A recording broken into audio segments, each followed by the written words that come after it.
C'est le plus grand festival de cinéma du monde. La Croisette est prête. Le festival de Cannes commence aujourd'hui. 10 jours de films et de paillettes pour découvrir ce que le grand écran a à nous raconter cette année.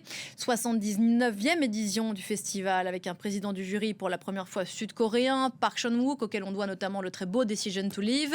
Bonjour Albéric de Gouville, vous êtes aux abords du Palais des Festivals. Bonjour Pauline. L'heure est au dernier préparatif avant la traditionnelle cérémonie d'ouverture ce soir et la projection du dernier film de Pierre Salvadori.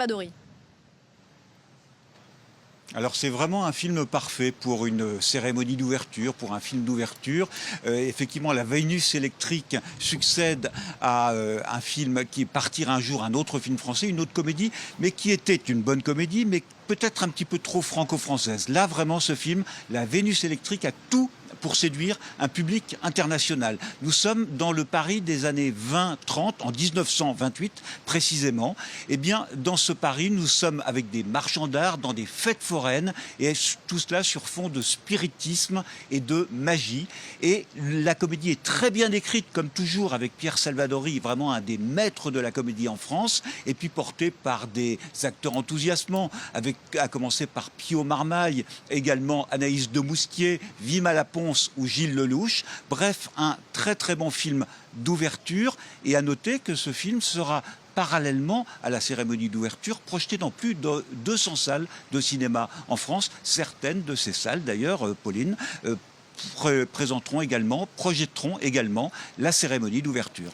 Cérémonie d'ouverture au cours de laquelle, entre autres événements, sera remise une palme d'or d'honneur au cinéaste néo-zélandais Peter Jackson, bien connu bien sûr pour la trilogie Le Seigneur des Anneaux.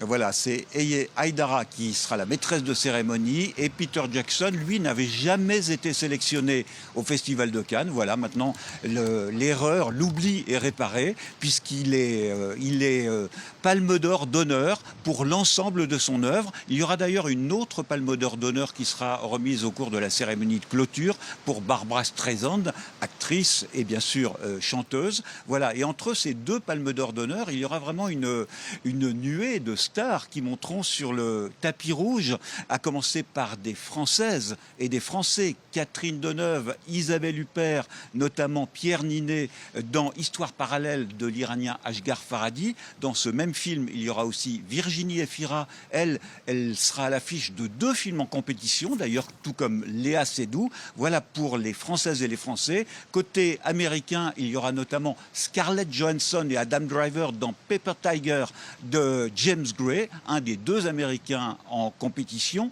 Il y aura Glenn Close et Penélope Cruz dans La Bola Negra, un film de 2 jeunes cinéastes espagnols, l'histoire d'homosexuels sur 3 périodes de l'histoire de l'Espagne, du franquisme à la Movida. Et justement, la Movida, le cinéaste star en quelque sorte de cette Movida en Espagne, c'est Pedro Almodóvar. Il revient pour la 7e fois en compétition. Jamais il n'a obtenu la Palme d'Or. Il a déjà été récompensé, mais pas de la Palme d'Or. La 7e fois sera peut-être la bonne avec Autofiction. Et puis je termine quand même avec toutes ces stars par John Travolta. John Travolta, cinéaste débutant. Alors on connaît l'acteur bien sûr dans La Fièvre du samedi soir ou dans Pulp Fiction. Là, il vient pour la première fois avec son tout premier film en tant que cinéaste pour Vol de nuit vers Los Angeles, adapté de son propre livre, d'ailleurs un récit autobiographique. Donc c'est un des événements très attendus au cours de cette quinzaine cannoise. Quelque chose me dit que vous allez vous régaler, Albéric. Merci beaucoup depuis la Croisette. Bonne régalade, Albéric, et à très vite.